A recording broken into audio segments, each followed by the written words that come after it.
Iż-żmien tal-partiti tal-bieraħ għadda, dan huwa żmien ta' moviment. Hekk sostna Joseph Muscat meta mistoqsi kif telqet l-idea ta' dan l-ewwel kungress storiku tal-Partit Laburista. Jgħid li meta l-Partit Laburista beda jaħdem biex iġeddet l-istatut tiegħu kien hemm ħsieb li jitwessa l-mod kif jittieħdu d-deċiżjonijiet fejn id-deċiżjonijiet l-iktar importanti ma jittieħdux biss minn delegati iżda jinfetħu għal membri kollha li jassoċjaw ruħhom ma' dan il-partit.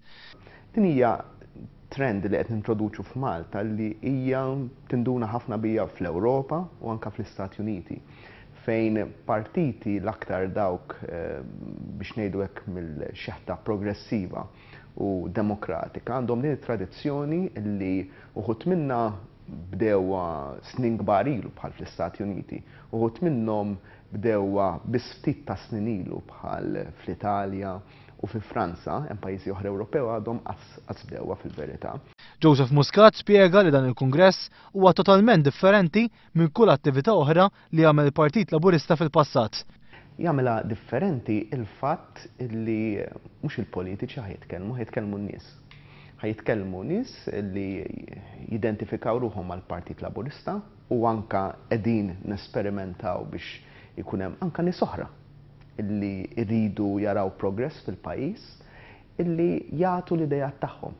Diskussjoni li ser tibni fuq dak li diġà ifformula l-Partit Laburista internament tul l-aħħar sentejn biex finalment joħorġu l-linji gwida konkreti li ser jaħdmu bħala il-pedamenti tal-manifest elettorali għall elezzjoni ġenerali. Għal daqstant, l-istedina tal-Partit Laburista tibqa' miftuħa l kulħadd biex fil-jiem li ġejjin issir iktar konkreta l-ħidma biex jinħoloq futur illi jaqadna.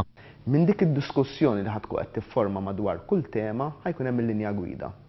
Il-linja gwida li mbagħad ħadku qed taqgħad biex dak kollu li ħdimna dwaru fl-aħħar sentejn u nofs, dak li għandu x'jaqsam mal-manifest elettorali, nażlu minnu riaffermaw ċertu ħsibiet li għandna, forsi nħarsu mill-ġdid li ħsibijiet oħra wara li nkunu konsultajna mal-membri u ma' din il-linja gwida joħroġ il-manifest elettorali.